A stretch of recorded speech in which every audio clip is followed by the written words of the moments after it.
Hello everyone, once again welcome back to everyone. आज का जो हमारा टॉपिक है भारत का जो फिज़िकल डिवीज़न मतलब कि भौतिक विभाजन किया गया है उसके बारे में आपको मैं बताऊंगा। मे बी ऐसा हो सकता है कि वीडियो थोड़ी लंबी हो जाए, बट इसमें आपको करना क्या होगा कि अगर वीडियो लंबी हो जाए तो आपको ऐसे ही देखना होगा। अदरवाइज़ मैं कोशिश करूँगा कि इसके 2 पार्ट्स में वीडियो बनाऊँ। ओके, तो यहाँ पे जो स्टार्टिंग पॉइंट है वो यहाँ पे ये है पहला कि भारतीय उपमहाद्वीप मूलतः किस भूखंड का भाग है। तो ये इम्पॉर्टेंट क्वेश्चन है। तो भारत का जो ज़मीन है वो किसका भाग है? यहाँ पे गोंडवाना लैंड का है। गोंडवाना लैंड पहले अफ्रीका में जुड़ा हुआ था। ओके, ये बात आप याद रखिएगा। भारत में उपलब्ध पूरा चुंबकीय परिक्रमण नाम पैरामैग्नेटिक रिजल्ट्स के संकेत मिलते हैं कि प्राचीन काल में भारतीय भूखंड उत्तर दिशा की ओर से विस्थापित हुआ है, मतलब कि एक पार्ट से ट्रैवल होकर दूसरे पार्ट पे पहुंचा है। तो जैसे कि आपको बता रहा हूँ कि भारत का जो हिस्सा है जो कि गोंडवाना लैंड से बिलोंग करता है, ये आपका अफ्रीका से ब्रेक डाउन होकर अफ्रीका के पार्ट से अलग होकर यहाँ पे इंडिया यहाँ पे नया डेवलप हुआ है। वो गर्भीय संरचना भारत का अगर देखा जाए कि स्ट्रक्चर कैसे बना है, जियोलॉजिकल स्ट्रक्चर कैसा है कि दृष्टि से भारत मुख्यतः 3 भागों में विभाजित किया जाता है। पहला हिमालय पर्वतीय क्षेत्र, दूसरा उत्तर का मैदानी भाग, दक्षिण का प्रायद्वीपीय पठार। ठीक, नेक्स्ट है हिमालय का निर्माण समांतर वाले श्रेणियों से हुआ है। इनमें से प्राचीनतम श्रेणी कौन सी है? वृहद हिमालय इसमें से प्राचीनतम श्रेणी की हिमालय है। ओके, उत्तर भारत में उप हिमालय क्षेत्र के सहारे विस्तृत समतल मैदान को क्या कहा जाता है? तो भाबर कहा जाता है। याद रखिएगा। हिमालय का पर्वत प्रदेश कौन सा है? शिवालिक कहा जाता है उसको। शिवालिक शैल समूह के दक्षिण में स्थित भाबर क्षेत्र किस संरचना का उदाहरण है? गिरिपथ की स्थिति का।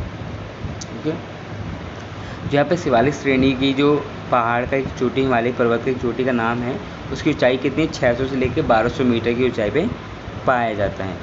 ओके, लघु हिमालय की किन श्रेणियों में के मध्य में स्थित है? महान हिमालय और शिवालिक। ओके,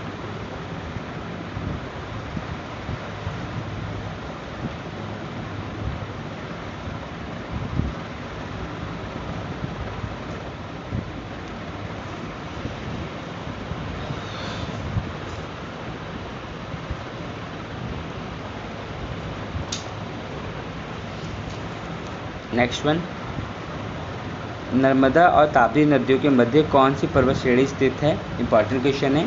सतपुड़ा श्रेणी नाम की पर्वतों के पास पाई जाती है नदियाँ। ठीक है, या फिर इस नदियों के किनारे ये वाले पर्वत पाए जाते हैं। हिमालय की सबसे ऊंची पर्वत श्रेणी का नाम क्या है? Important question. हिमाद्री या फिर बृहद, दोनों नामों से जाना जाता है। ये क्वेश्चन बार बार एग्जाम से पूछा जाता है। जो बृहद हिमालय है उसकी ऊंचाई कितनी है? 6100 मीटर। ओके,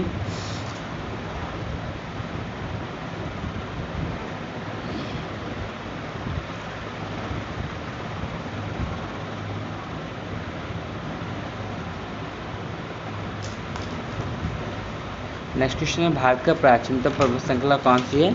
अरावली की।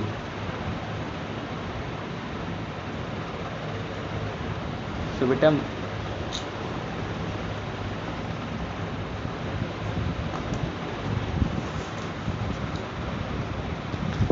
एक इम्पॉर्टेंट क्वेश्चन, माउंट एवरेस्ट को नेपाल में सागर माथा के नाम से जाना जाता है। देन दक्षिण भारत की सबसे ऊंची चोटी कौन सी है? अनाई मोडी नाम से एक पर्वत है, उसकी ऊंचाई सबसे ऊंची चोटी है दक्षिण भारत में, जिसकी लंबाई कितनी है? 2695 मीटर। नीलगिरी पर्वतमाला का विस्तार किन राज्यों में है? तमिलनाडु और केरल। आपसे क्वेश्चन पूछा जाएगा कि नीलगिरी पर्वत कहाँ पे पाए जाते हैं? तो बेटा तमिलनाडु और केरल में पाए जाते हैं। महाराष्ट्र और कर्नाटका के बीच स्थित पश्चिमी घाट को किस नाम से जाना जाता है? कोंकण तट के नाम से जाना जाता है। इलायची की पहाड़ी किन राज्यों के मध्य सीमा बनाती है? केरल एवं तमिलनाडु में।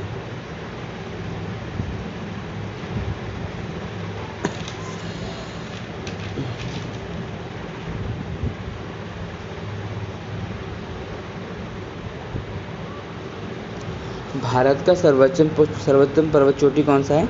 K2। ओके बेटा,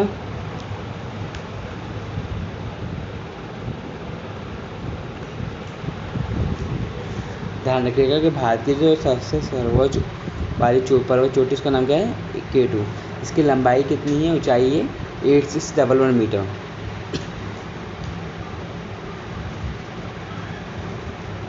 देन नेक्स्ट पॉइंट, मानव दर्रा उत्तराखंड को किससे जोड़ता है, तिब्बत से। ठीक है। नंदा देवी शिखर किस राज्य में उपस्थित है, यहाँ पे उत्तराखंड। अरावली श्रेणी का उच्चतम पर्वत शिखर कौन सा है, गुरु शिखर, जिसकी ऊंचाई 1722 मीटर है, जो कि राजस्थान में पाई जाती है। देन कुल्लू घाटी किन पर्वत श्रेणियों में के मध्य स्थित है, तो बेटा ये आपका धौलाधर और पीर पंजाब के मध्य में पाई जाती है कुल्लू घाटी। पालघाट दर्रा कहाँ पाया जाता है, पालघाट दर्रा हमारे नीलगिरी और अनायमई पहाड़ियों के पास पाई जाती है। नथुला दर्रा सिक्किम में पाया जाता है। देन क्लियर है। इस पार्ट को मैं इतना ही हाफ कर रहा हूँ या फिर थोड़ा सा लॉन्ग, चलिए इसे फिनिश करते, थोड़ा सा लंबा हो जाएगा बट कर लेते हैं। रोहतांग दर्रा सबसे इम्पोर्टेंट क्वेश्चन, कहाँ पाया जाता है, हिमाचल प्रदेश में पाया जाता है। भारत में सबसे बड़ा हिमनद ग्लेशियर कौन सा है, सियाचिन, जो कि लद्दाख में पाया जाता है। मेघालय का पठार किस भाग का है, प्रायद्वीपीय भारत का है।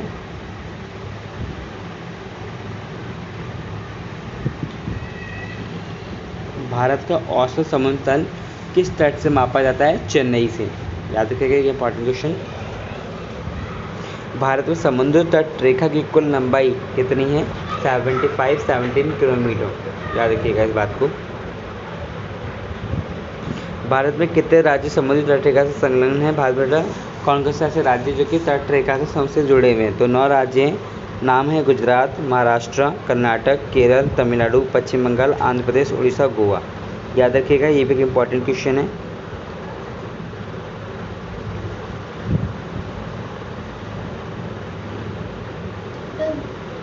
कन्याकुमारी को किस नाम से जाना जाता है, कैप कॉर्मिन नाम से भी जाना जाता है। याद रखिएगा कन्याकुमारी भारत का एक फेमस शहरों में नाम आता है।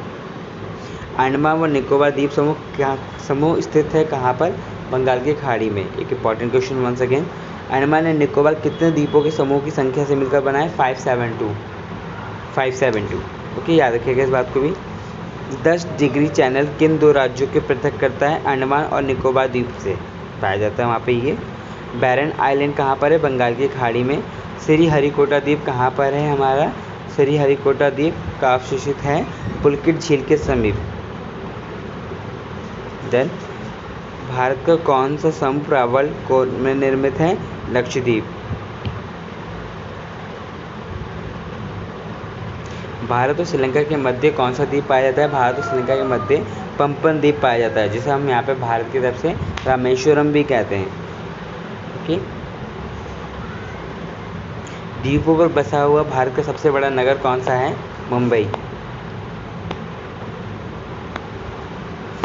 सर्क क्रीक विवाद किन 2 देशों के मध्य है, भारत और पाकिस्तान के मध्य में पाया जाता है। फिर यहाँ पे बेटा भारत के कुछ हिमालय के ऊंचे पर्वत शिखरों के नाम हैं, जो कि हिमालय के पर्वत में पहला है इसमें माउंट एवरेस्ट, और वह किस देश में पाया जाता है, नेपाल में 8848। ये नेम आपको दिखाई दे रहा होगा टेबल में, इसको आप एडिटेड नोट डाउन कर सकते हैं, लर्न कर सकते हैं। कुछ इसमें इंपॉर्टेंट है like Mount Everest, Karakoram, K2, Kanchenjunga, Dhaulagiri, Nanga Parbat, Annapurna, Nanda Devi.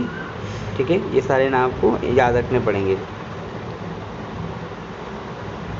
क्षेत्रफल की दृष्टि से देखा जाए तो सबसे बड़ा है आपका प्रशांत महासागर, फिर अटलांटिक महासागर, फिर हिंद महासागर, फिर अंटार्कटिक महासागर। गहराई में देखा जाए तो पहला है प्रशांत महासागर, फिर अटलांटिक महासागर, फिर हिंद महासागर, फिर अंटार्कटिक महासागर। आप देखेंगे दोनों सेम है। Okay, thank you everyone. थोड़ा सा और कंटिन्यू करूँ मैं।